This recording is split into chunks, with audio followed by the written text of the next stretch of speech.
نحمده ونصلي على رسوله الكريم أما بعد فأعوذ بالله من الشيطان الرجيم بسم الله الرحمن الرحيم رب اشرح لي صدري ويسر لي أمري واحلل عقدة من لساني يفقه قولي واجعل لي وزيرا من أهلي رب زدني علما ورب زدنا علما اللهم فقهنا في الدين اللهم إنا نسألك علما نافعا ورزقا طيبا وعملا متقبلا اللهم وفقنا لما تحب وترضى ربي يسر ولا تعسر وتمم بالخير الہی آمین۔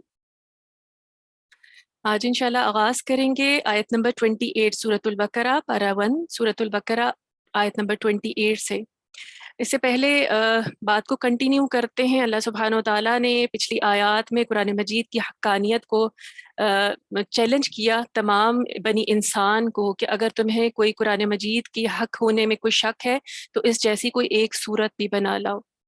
اور ہم نے دیکھا کہ پھر اس کے بعد اللہ سبحانہ و تعالیٰ نے ساتھ یہ فرمایا کہ جو لوگ ایمان رکھتے ہیں وہ قرآن مجید کو حق جانتے ہیں اور اس کی ایک ایک آیت پر ایمان رکھتے ہیں، خواہ وہ آیت یا وہ کسی چھوٹی سی چیز کی بھی اس میں مثال دی گئی ہو، اور لیکن جن کے دلوں میں ٹیڑھ ہوتی ہے وہ کیا کہتے ہیں کہ اللہ تعالیٰ قرآن مجید میں چھوٹی چھوٹی چیزوں کی مثالیں کیوں دے رہے ہیں، مچھر کی مثال کیوں آتی ہے، مکھی کی مثال کیوں آتی ہے، اگر یہ کائنات کے رب کی طرف سے کلام ہے تو اس میں پھر ایسی چھوٹی چھوٹی چیزوں کی مثال دینے کا کیا جواز ہے۔ تو اللہ سبحانہ و تعالیٰ کیا کہتے ہیں کہ ایمان والے تو اس کو بھی اپنے رب کی طرف سے حق سمجھتے ہیں، اور پھر ساتھ ہی اللہ سبحانہ و تعالیٰ کیا کہتے ہیں کہ یہ قرآن جو ہے جو کہ ہم پڑھتے ہیں، یہ اس قرآن کے اندر ہدایت حاصل کرنے والوں کے لیے، جو انسان اس کے لیے طلب لے کر بیٹھتا ہے وہ اسے مل جاتا ہے۔ اگر ہم اسے ہدایت کی غرض سے کھولتے ہیں تو ہمیں ہدایت مل جاتی ہے، لیکن اگر ہم اس میں کوئی نقطہ تلاش کرنے کے لیے، کوئی ٹیڑھ تلاش کرنے کے لیے کھولیں یا ہمارے دل میں کوئی کجی ہو تو یہ کتاب پھر ایسے لوگوں کو گمراہ کر دیتی ہے۔ اور گمراہ کن کو کرتی ہے؟ اللہ سبحانہ و تعالیٰ نے بتایا کہ فاسق گمراہ ہوتے ہیں۔ فاسق کون ہوتے ہیں؟ نافرمان، اللہ کے نافرمان ہوتے ہیں۔ اور پچھلی آیت میں اللہ سبحانہ و تعالیٰ نے ساتھ یہ بھی بتا دیا تھا کہ وہ لوگ ہیں جو اللہ سے کیے ہوئے عہد کو توڑ دیتے ہیں، عہد الست بھی، اور اللہ کی بندگی کا لا الہ الا اللہ کے قول کو بھی توڑ دیتے ہیں، اور جو اوپر سے اللہ سے عہد لے کر آئے تھے اس کا بھی پاس نہیں رکھتے، اور پھر کیا کرتے ہیں؟ رشتوں کو بھی توڑتے ہیں۔ تو یہ ہے فاسق۔ اور پھر آگے سے اللہ سبحانہ و تعالیٰ بات کو، یہاں سے ہم آیات کو کنٹینیو کرتے ہیں۔ اللہ سبحانہ و تعالیٰ فرماتے ہیں کیف تکفرون باللہ، تم اللہ کے ساتھ کفر کیسے کر لیتے ہو، یعنی کس طرح تم انکار کرتے ہو۔ وکنتم امواتا فاحیاکم، تم مردہ تھے پھر اس نے تمہیں زندہ کیا، پھر تمہیں موت دی، پھر زندہ کیا، اور پھر تم اسی کی طرف اٹھائے جاؤ گے، دوبارہ پلٹ کر تمہیں اسی کی طرف جانا ہے۔ اب دیکھیں یہاں پر اس ایک آیت میں اللہ سبحانہ و تعالیٰ نے زندگی اور موت کے 4 مرحلوں کا ذکر کیا ہے، اور قرآن مجید کی اس ایک آیت میں 2 موت کے بارے میں، 2 اموات کے بارے میں، کہ ہم سب کو 2 مرتبہ موت ملی اور 2 مرتبہ زندگی۔ اب اس کو سمجھ لیتے ہیں کہ یہ کون سے 4 مراحل ہیں۔ دیکھیں 4 کیفیات ہیں، پہلے موت ہے، پھر زندگی کہی گئی، پھر موت ہے، پھر زندگی کہی گئی۔ اب دیکھیں موت کس کو کہتے ہیں؟ موت اصل میں روح کا جسم سے الگ ہو جانا موت ہے۔ تو دیکھیں جب اللہ سبحانہ و تعالیٰ نے حضرت آدم علیہ السلام کو پیدا کیا نا، تو ان کی پشت سے تمام بنی آدم جتنے بھی اب تک ازل مطلب شروع سے لے کر قیامت تک جتنے بھی لوگ آنے ہیں نا، ان کی روحوں کو پیدا کر لیا، ان کی پشت سے نکال لیا، اور پھر ان سے عہد الست لے لیا کہ کیا میں تمہارا رب نہیں ہوں؟ تو انہوں نے کیا کہا کہ کیوں نہیں، آپ ہمارے رب ہیں۔ تو یہاں پہ اللہ تعالیٰ اس موت کا ذکر کر رہے ہیں کہ جب ہمیں یہ جسم نہیں ملا تھا اس دنیا میں آنے سے پہلے، یعنی اتصال نہیں ہوا تھا ہمارا، کیونکہ دیکھیں روحیں تو پیدا ہو چکی ہیں، جس نے بھی قیامت تک آنا ہے وہ روحیں تو ساری پیدا ہو چکی ہیں، لیکن جسم جو ہے وہ اپنے اپنے وقت پر عطا ہوتے ہیں۔ تو اسی کو پہلی موت کہا گیا ہے۔ اور پھر کیا کہا کہ پھر اللہ نے کیا کہا؟ پھر تمہیں زندہ کیا، یعنی ہم اپنے، اللہ تعالیٰ نے ہمیں رحم مادر سے پیدا کیا، ہم اپنی والداؤں کے پیٹ میں، اللہ تعالیٰ نے وہاں ہماری پرورش کی اور پھر ہمیں دنیا میں بھیجا۔ تو یہ پہلی زندگی ہے۔ پھر اس کے بعد کیا کہا؟ پھر موت دی جائے گی۔ یہ وہ موت ہے جس کا مشاہدہ ہم خود اپنی آنکھوں سے کرتے ہیں، جب ہمارے کوئی عزیز اقربا پیارے چلے جاتے ہیں تو اس موت کا ذکر کیا گیا ہے کہ پھر موت دی جائے گی، اور پھر زندگی ہے۔ اور وہ زندگی کون سی ہے؟ وہ آخرت کی زندگی ہے، جب دوبارہ قبروں سے اٹھایا جائے گا۔ تو دیکھیں موت جو ہے نا، یہ دراصل اس میں بھی کہیں نہ کہیں زندگی کی رمق ہوتی ہے، کیونکہ دیکھیں ایک بات کو سمجھ لیں کہ روح کو کبھی بھی موت نہیں آتی۔ موت جو آتی ہے نا جسم کے روح کے اور جسم کے الگ ہونے کو موت کہتے ہیں۔ تو روح تو اللہ تعالیٰ نے پیدا کر دی حضرت آدم علیہ السلام کی پشت سے، تو اس روح کو موت نہیں آئے گی تو کہیں نہ کہیں زندگی کی رمق باقی ہوتی ہے۔ تو اس کا مشاہدہ دیکھیں ہم سب حالت اپنی جو نیند کی حالت ہے نا اس میں بھی کرتے ہیں۔ قرآن میں نیند کو کیا کہا گیا ہے؟ موت کی بہن کہا گیا ہے۔ تو جب انسان دیکھے سو رہا ہوتا ہے تو کیا کرتا ہے وہ؟ اس کے سارے حواس جو ہیں اس کے پاس، اس کا دل بھی چل رہا ہوتا ہے، اس کا ذہن بھی ہے، روح، لیکن ایک روح کا ایک حصہ جو ہے وہ لے لیا جاتا ہے۔ تو اسی کو کیا کہا جاتا ہے کہ پھر یہاں پر بھی ہم مشاہدہ کر سکتے ہیں کہ جب روح کا کچھ حصہ جسم سے علیحدہ ہو جاتا ہے تو وہ موت ہے۔ اور جب ہماری زندگی میں آنے کے بعد ہماری موت واقع ہوگی نا، تب بھی یہ مکمل موت نہیں ہوگی، کیونکہ اس میں کیا ہوگا کہ ہماری روحیں عالم برزخ میں ہوں گی، اور وہاں پر ان کے ساتھ ان کو جو سزا جزا دی جائے گی وہ بھی دی جائے گی۔ عذاب قبر بھی برحق ہے اور اس کا ہمیں ثبوت ملتا ہے احادیث سے۔ تو یہ دوسری موت بھی جو ہے یہ مکمل موت نہیں ہے۔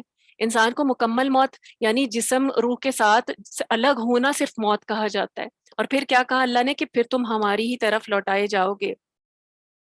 اور یعنی پھر کیا ہوگا جب انسان ہماری جسم جو ہے دوبارہ پھر روحوں سے ملا دیے جائیں گے۔ وہ کب ملائے جائیں گے؟ جب ہمیں قبروں سے اٹھایا جائے گا، جب حشر برپا ہوگا، حشر کے میدان میں اکٹھے کیا جانا ہوگا، تو پھر وہ جو چوتھی زندگی ہے نا، یعنی 2 مرحلے زندگی موت کے ہیں، 2 مرحلے زندگی کے ہیں، تو وہ جو چوتھا مرحلہ زندگی کا ہے وہ تب پیش آئے گا۔